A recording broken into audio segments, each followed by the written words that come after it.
দ্বিতীয় ফায়দা তওবা ইস্তেগফারের, মানুষ যখন গুনাহ করে তখন অন্তরে কালো দাগ হয়ে যায়। এক একটি করে দাগ হইতে হইতে হইতে হইতে পুরোটা একবারে কালো হয়ে যায়। ঠিক ওই রকম উদাহরণ দিতে পারি, যারা এই আপনি ধূমপান করে, বিড়ি সিগারেট খাই, তাদের ফুসফুসটা কি হয়ে যায় দেখেছেন তো? আপনার সোশ্যাল মিডিয়াতে ছবিটা দেখে হবে, হ্যাঁ, যে ধূমপানকারীর ফুসফুসটা একবারে কালো পচা সরা হয়ে যায়, পচা সরা হয়ে যায়, এবং এরা ক্যান্সারে সাধারণত আক্রান্ত হয়ে যায়। কেউ ব্যতিক্রম আক্রান্ত হইল না, তাতে ধোকা খাবেন না যে অমুক তো সারা জীবন সিগারেট খেত কিন্তু কোনোদিন তো ক্যান্সারে আক্রান্ত হয়নি। সব কিছুতে ব্যতিক্রম আছে। আল্লাহ হয়তো এই রোগ দেননি তাকে, কিন্তু আজকালকার দুনিয়ার চিকিৎসকও বলছে যে ধূমপান হচ্ছে ক্যান্সারের মুখ্য কারণ। জি, সেটা ব্লাড ক্যান্সার হোক অথবা অন্য কোনো ক্যান্সার হোক। নবী সাল্লাল্লাহু আলাইহি ওয়াসাল্লামের হাদিস, ইন্নাল মুমিনা ইযা আযনাবা, মানুষ যখন গুনাহ করে বা কোনো মুসলিম গুনাহ করে, কানাত নুকতাতুন সাওদা ফি কলবিহি, তার অন্তরে হার্টে একটা কালো দাগ হয়ে যায়, যে দাগটি তার ঈমানকে দুর্বল করে দেয়। যদি সাথে সাথে তওবা করে, ওয়ানাজা, আর গুনাহ থেকে ফিরে আসে, ওয়াস্তাগফার, আল্লাহর কাছে ক্ষমা চায়, সুকেলা কালবু, তাহলে তার হৃদয়টিকে ক্লিন করে দেয়, পরিষ্কার পরিচ্ছন্ন করে দেওয়া হয়। যেমন মরিচা লাগা অস্ত্রকে, একটু মরিচা পড়েছে, আপনি সেটাকে কি করলেন, হ্যাঁ, তাকে ধারালো করে নিলেন, সুন্দর হয়ে গেল, আবার সাদা হয়ে গেছে, চকচকে হয়ে গেছে। ফাইন জাদা জাদাত, যদি গুনাহ করতেই থাকে, বারবার গুনাহ করতে থাকে, তো দাগ বাড়তে থাকে, দাগ বাড়তে থাকে, আর দাগ হইতে হইতে কালো দাগ এত বেশি হয়ে যায়, এটিকে কোরআনের ভাষায় আল্লাহ রান বলেছেন, মানে জং লাগা। জং লাগা বোঝেন? মরিচা লেগে যাওয়া।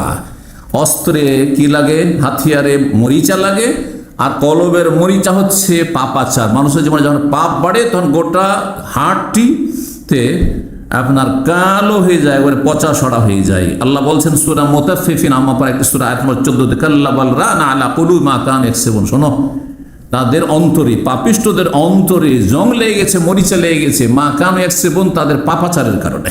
জি, রাসূলুল্লাহ সাল্লাল্লাহু আলাইহি ওয়াসাল্লামের হাদিস, তিনি বলেন, ইন্নাহু লা ইউগানু আলা কলবি, নবী সাল্লাল্লাহু আলাইহি ওয়াসাল্লাম বলছেন, আমার অন্তরে মাঝে মাঝে একটু কি হয়ে যায়, দাগ হয়ে যায়। সুবহানাল্লাহ, ইউগানু আলা কলবি।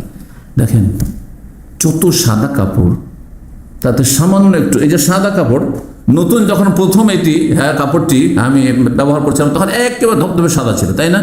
কিন্তু পুরানো হওয়ার সাথে ময়লা নেই, তারপরে কেমন লাগছে, হ্যাঁ, একটু ডিসকালার লাগছে না? তো নবী সাল্লাল্লাহু আলাইহি ওয়াসাল্লাম বলছেন, আমার অন্তরেও দাগ হয়। তার মানে এই নয় যে নবী সাল্লাল্লাহু আলাইহি ওয়াসাল্লাম গুনাহ হয়। ওয়াইন্নী লা আস্তাগফিরুল্লাহ, আর আমি আল্লাহর কাছে ক্ষমা চাইতে থাকি, ফিল ইয়াউমি মিআতা মাররা, 100 বার করে। এই যে হাদিস চলে 100 বার করে। আল্লাহ রাব্বুল আলামিন মানুষকে দুই ভাগে ভাগ করেছেন। এক দল হচ্ছে তওবাকারী, আর এক দল হচ্ছে জালেম। দুই ভাগ, যত মানুষ আছে দুই ভাগে বিভক্ত আল্লাহর কাছে এই আয়াতে। ওমাল্লাম ইয়াতুব ফাউলাইকা হুমুজ জালিমুন, যারা তওবা করবে না তারা হচ্ছে জালেম। তাহলে তওবাকারীদের দলে যদি শামিল হতে পারেন তাহলে আপনি জালেম না। আর যদি আপনার জীবনটা চলে যাচ্ছে, গোটা দিন চলে গেল, 24 ঘন্টা কোনো তওবা ইস্তেগফার নেই, এবং বিভিন্ন গুনাহ হইল, তারপর তওবা ইস্তেগফার না, অন্যায় কথা মুখ দিয়ে বেরিয়ে গেল, তওবা ইস্তেগফার নেই, তাহলে জালেম, বড় জালেম অথবা ছোট জালেম। বড় অপরাধ করলে বড় জালেম, আর ছোট অপরাধ করলে ছোট জালেম, কিন্তু জালেমদের অন্তর্ভুক্ত। সূরা হুজরাত আয়াত নম্বর 11। রাসূলুল্লাহ সাল্লাল্লাহু আলাইহি ওয়াসাল্লাম হাদিস, ইন্নাল্লাহা ইয়াবসুতু ইয়াদাহু বিল-লাইল, আল্লাহ রাতে তার মোবারক হাতকে প্রশস্ত করেন, সম্প্রসারিত করেন, লিয়াতু মুসিয়ান নাহার, যাতে করে দিনে যারা গুনাহ করেছে তারা তওবা করতে পারে। আল্লাহ চান যে যারা দিনে ভুল করেছো, সন্ধ্যা হইল, রাতে এখনই তওবা করো, রাত কাটায়ও না, রাত পার করিও না। আর কি করেন বলছেন, ওয়ায়াবসুতু ইয়াদাহু বিন-নাহার, দিনের বেলাও আল্লাহ হাতকে সম্প্রসারিত রাখেন, লিয়াতু মুসিউল-লাইল, যারা রাতে গুনাহ করেছে, সকাল হয়েছে, তাড়াতাড়ি করে তওবা করে নাও, হাত্তা তাতুলা আশ-শামসু মিন মাগরিবা, যতক্ষণ পর্যন্ত পশ্চিম দিক থেকে সূর্য না উদয় হচ্ছে ততক্ষণ তওবার দরজা খোলা আছে। তাহলে তওবার দরজা কখন বন্ধ হয়ে যাবে? সমস্ত বিশ্বের মানুষের সামনে, যখন পশ্চিম দিক থেকে হঠাৎ করে সূর্য উঠে যাবে। আর প্রতিটি মানুষের ক্ষেত্রে তওবার দরজা বন্ধ হবে কখন? যখন আমি মালাকুল মউতকে দেখে নেব। মালাকুল মউত চলে এসছে, এখনো আপনার রূহ বেরিয়ে চলে যায়নি, রূহ আছে কিন্তু দেখতে পাচ্ছেন, এক্ষুনি বের করে নেবে।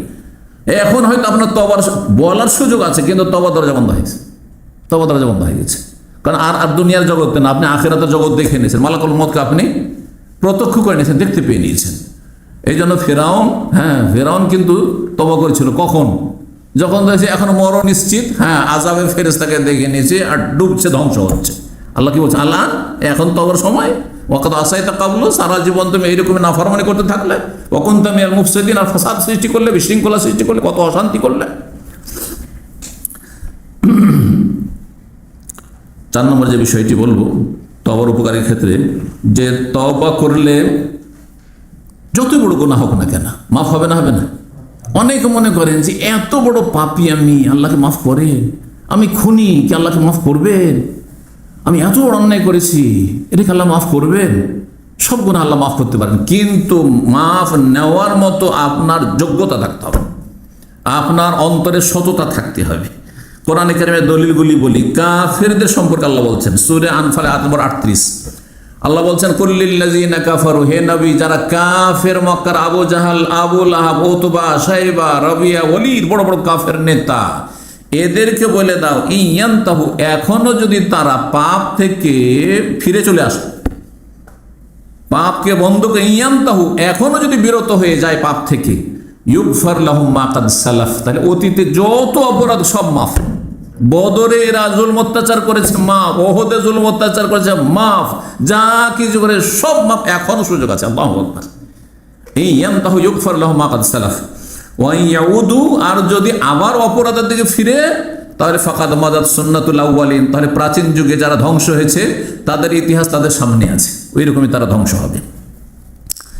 এমনকি আল্লাহ রাব্বুল আলামিন তাদেরকেও ক্ষমা করার জন্য ডাকছেন, যে ক্ষমা করব, ক্ষমা চাও, যারা নবী রসুলের খুনি, সাধারণ লোকের খুনি না, সাধারণ মুসলিমের খুনি নয়, বরং তার আম্বিয়া রসুলকে যারা খুন করেছে তাদেরকে তওবার দিকে আহ্বান করছেন। আর যারা কাফের ছিল, এক আল্লাহ বিশ্বাসী ছিল না, তারা বলতো 3 ইলাহ রয়েছে, 3 মাবুদ রয়েছে, তারা বলতো ইন্নাল্লাহ সালিসু সালাসা, এইরকম হচ্ছে ইন্নাল্লাহু ওয়াল মাসিহু ইবনে মারইয়াম, মারইয়াম পুত্র মাসিহ হচ্ছে আল্লাহ, তিনি হচ্ছেন উপাস্য, সান অফ গড। তাদেরকেও আল্লাহ তওবার দাওয়াত দিচ্ছেন, ইস্তিগফারের দাওয়াত। সূরা মায়েদার আয়াত 74 আল্লাহ ইরশাদ করছেন, আফালা ইয়াতুবুনা ইলাল্লাহি ওয়া ইস্তাগফিরুনা, তারা কি আল্লাহর কাছে তওবা করবে না, আল্লাহর কাছে ক্ষমা চাইবে না? এখনো সুযোগ আছে। আল্লাহু গফুরুর রহিম, আল্লাহ বড় মার্জনাকারী, বড় দয়ালু। নবী করিম সাল্লাল্লাহু আলাইহি সাল্লামের একটি হাদিস শোনাই, আল্লাহ রাব্বুল আলামিন যতই অপরাধ মানুষ করুক না কেন, যদি ফিরে চলে আসে, তো তওবার দরজা তার সামনে যতক্ষণ বন্ধ হয়নি সুযোগ আছে। আনাস মালিক রাদিয়াল্লাহু তাআলা বর্ণিত, তিনি বলেন সামি'তু রাসূলুল্লাহ সাল্লাল্লাহু আলাইহি ওয়াসাল্লাম ইয়াকুল, আমি রাসূলুল্লাহ বলতে শুনেছি, কাল আল্লাহ তাবারাকা ওয়া তাআলা, মহান আল্লাহ তাবারাকা ওয়া তাআলা বলেছেন হাদিসে কুদসি, ইবনা আদম, হে আদম সন্তান, ইন্নাকা মা দাউতানি ওয়া রাজাউতানি, তুমি যত দোয়া করবে, যত আল্লাহর কাছে আশা রাখবে, শোনো, গাফারতু লাকা, আমি মাফ করব, আলা মা কানা বিফিক, যতই অপরাধ তোমার থাক না কেন, ভুল ভ্রান্তি গুনাহ থাক না কেন, ওয়ালা ওবালি, আমি পরোয়া করি না। কারো ভয় আছে? দুনিয়ার শাসকদের ভয় আছে যে এত বড় অপরাধীকে যদি ছেড়ে দিই তো আমাকে অনেক সময় সমস্যার সম্মুখীন হইতে হবে, আমার মন্ত্রী পরিষদ তখন ভেটো দিবে, অথবা আন্তর্জাতিক চাপের মুখে পড়বো। কিন্তু আল্লাহর ক্ষেত্রে কি আছে কিছু? ওয়ালা ওবালি, কোনো পরোয়া করি না। তো তারপর আদম, হে আদম সন্তান, তোমার গুনাহ পাপ, এত পাপ করেছে, আকাশের মেঘ পর্যন্ত পৌঁছে গেছে, সুবহানাল্লাহ, এত পাপ করেছে। সুম্মা ইস্তাগফারতানি, তারপরে যদি আমার কাছে ক্ষমা চেয়ে নাও, গাফারতু লাকা, তোমাকে আমি মাফ করে দেবো, লা উবালি, কোনো পরোয়া করি না। ইবনা আদম, হে আদম সন্তান, ইন্নাকা লাউ আতাইতানি বিকুরাবিল আরদি খাতায়া, তুমি জমিন ভর্তি করে গুনাহ নিয়ে আসো, কিন্তু হাসরের মাঠে নিয়ে গেলে হবে? মরণের সময় জমিন ভর্তি গুনাহ নিয়ে গেলে হবে? কাবিরা গুনাহ নিয়ে গেলে হবে? একটি গুনাহ না, মোটেই না। লাউ আতাইতানি বিকুরাবিল আরদি খাত, জমিন ভর্তি গুনাহ নিয়ে এসে যদি তওবা করার সুযোগ পেয়ে যাও, তওবা করো।